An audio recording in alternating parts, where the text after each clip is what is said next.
Herkese merhabalar dostlar. Yeni bir videodan, yeni bir konudan merhabalar. Şirketler neden sizin bilgilerinizi alıp satar veya satmaktan daha ziyade niye kendilerine bir para aracı olarak görürler? Şimdi dostlar, birincil olarak bir şirketin yaptığı servisi sen beleş kullanıyorsan, hani şöyle bir söz var.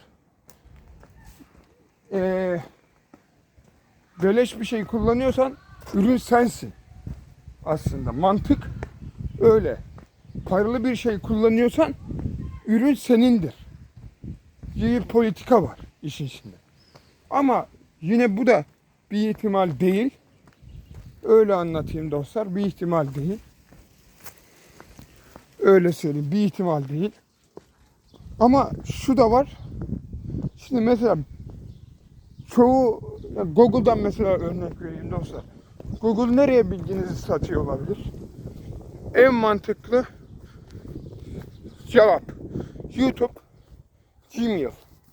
Çünkü bunların şirketleri, bunların alt yapısını kullanan şirketler belli zaten. Google'ın alt yapısını kullanan şirketler belli. Google, Gmail, Chrome bir de. Bunlara verebilir. Bütün uygulamalarda size özel reklam verilebilir. Google'da, Gmail'de, YouTube'da. Bir nevi şöyle bir durum var. Bir nevi gerçekten satış veya mevzu bahis sizin bilgilerinizin ele geçmemesi imkansız bir şey. Zaten Instagram hesabını çaldıranların bile bilgisi bunun eline geçiyor. Genelde. Hani genelde geçiyor. Öyle de bir dünya var. Şimdi bu ayrı bir şey. Bakın bu ayrı bir şey. Çok gerçekten ayrı bir şey. Ama şimdi bir Amerikalı'nın senin bilgini nereye sattığını nereden bileceksin? İmkanı yok ki. Bunun bir Vietnamlı'ya da satıyor olabilir. Fransız'a da satıyor olabilir. Çinli'ye de satıyor olabilir. Hani bunu bilebilmen imkansız zaten. Hani çoğunlukla mesela bilgi sızdırılması da öyle bir şeydir mesela. Bir Vietnamlı gelir, flaşı takar, bilgiyi sızdırır. Mesela. Hani örnek. Genelde öyle oluyor zaten. Ama ya ben dostlar bilgi satışının olmadığı bir yer görmedim. Çünkü hani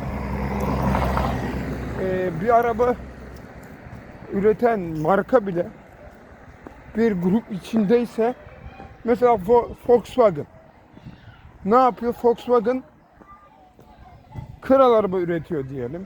Hani böyle trilyonluk araba üretiyor. Skoda 500 binlik araba üretiyor. İşte Mercedes ondan bir üstü veya bir altı var diyelim. 250 binlik tırt araba. Bunlar da bilgi transferi yaşanıyor. Birbirlerine bilgi veriyorlar yani. Sanmayın. Bir tek bu sosyal medya uygulamalarında veya platformlarında oluyor diye. Yani sanmayın.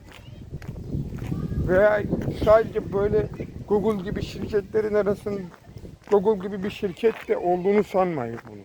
Gerçek bir şeyi var. Yıllardır telefon kullanıyorsan zaten bir telefon markasına bilgilerin gidiyordur. İki, Google'a. Google çünkü zaten Android'in sahibi. Android diyor ki sen benim yüklü olduğum cihazı alırsan ben senin bilgilerini elime de yüzüme de sürerim. Tamam. İşte reklamlar mesela nasıl çıkıyor önünüze sanıyorsunuz? Adam diyor mesela ben öyle videoları izlemiyorum.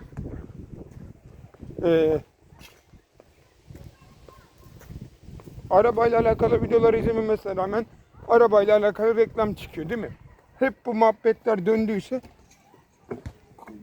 Google diyor ki sen bu muhabbetleri yapıyorsan dostum, ben seni dinledim ve buna göre reklam koyarım önüne. Bu bilgiyi de satarım Facebook'a, Instagram'a, TikTok'a, bilmem nereye. Zaten umurumda olmaz.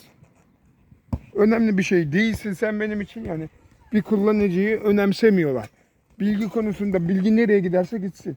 Çinliye mi gidiyor, Amerikalıya mı gidiyor, Alman'a mı gidiyor, Fransız'a mı, önemli değil. Bilgi satışı zaten her türlü olan bir durum dostlar. Genelde bilginin satış olmadığı bir yer yok. Dediğim gibi araba markaları da birbirinin arasında bilgi satışı yapıyorlar veya konfigi veriyorlar zaten. Hani konfig değil ya, başka bir şeydi de aklıma gelmedi, öyle söyledim dostlar. Yani şu var. Genelde unuttuğumuz tek bir durum bu. Yani siz sanıyorsunuz ki telefonumuz bizden bilgi çalmıyor. Çalıyor aslında. Kimisi Koreli'ye atıyor, kimisi Çinli'ye, kimisi Amerikalı'ya. Mesela iPhone kime atacak abi? Çinli'ye mi atacak? Yok. Amerikalı'nın birine atacak.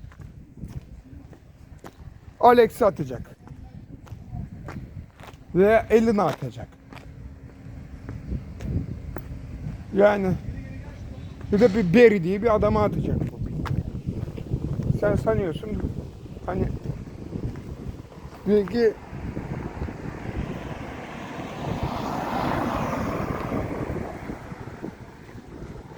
bir yerlere gitmiyor. Ben koruyorum. Öyle bir dünya yok dostlar.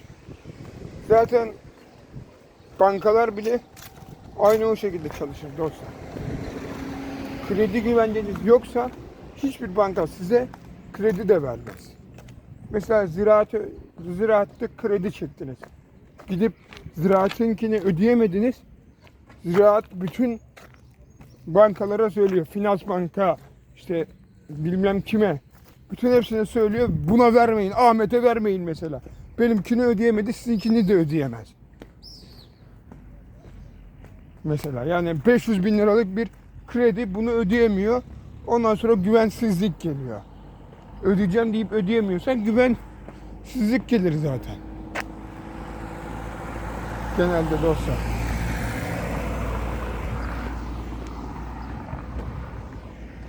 Ya bilgi satışı her halükarda oluyor ama hani bazı insanlar, bu şirketler nasıl bize reklam veriyor? Hani bizden niye bilgi, nasıl bilgi topluyor diye soran varsa bunun cevabı bu video arkadaşlar. Sen çünkü Google tarafından da dinleniyorsun. Facebook tarafından da, Instagram tarafından da, YouTube tarafından da, bütün her uygulama tarafından dinleniyorsun. Kedi maması deyince niye kedi maması reklamı çıksın? Dinliyorlar yani, dinliyorlar. Dinlemeseler o reklamların da çıkacağı yok. Çıkma ihtimali de yok zaten. Şimdi ben bunları dediysem bana mesela araba reklamı çıkar. Veya kedi maması reklamı çıkar. Veya ne bileyim başka bir şey. Telefondan bahsettim diyelim. Telefon reklamı çıkar. Yani bu belli bir dönemden sonra çıkmaya başlıyor zaten dostlar. Aynı algoritma gibi düşünmek lazım bunu aslında. Algoritma nasıl çalışıyor? Bu da öyle çalışıyor. Markalar sizin bilgileri satıyor. Bunu reklam gelirini de çeviriyor. Normal geliri de çeviriyor. Hani markalar bunu yapıyor zaten. Google'u, YouTube'u bilmem nesi fark etmiyor. Kimse babamızın oğlu değil. Kimse bedavaya da çalışmıyor. Aç karnına da çalışmıyor dostlar. Yani bu yalandan bilgi satmıyoruz diyen hiçbir şirkete inanmayın. VPN şirketleri de öyledir. Bilgi satmıyoruz derler dostlar. Sizin bütün bilgilerinizi sepet sepet verirler böyle. Ha, bazıları var. devletler bazında, devlet bazında devlet diyor ki sen bana bilgi ver. Mahkeme diyor ki sen bana bilgi ver. Vermiyor. Vermiyor. Vermek zorundasın diyor, vermiyor. Kurallarında var. Devlete karşı geliyor adam. Gerçekten. Hani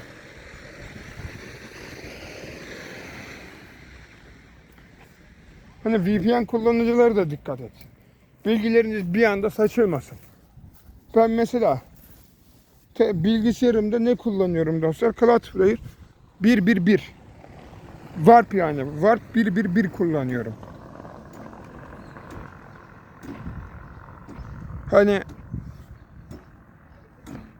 o da bir VPN'dir.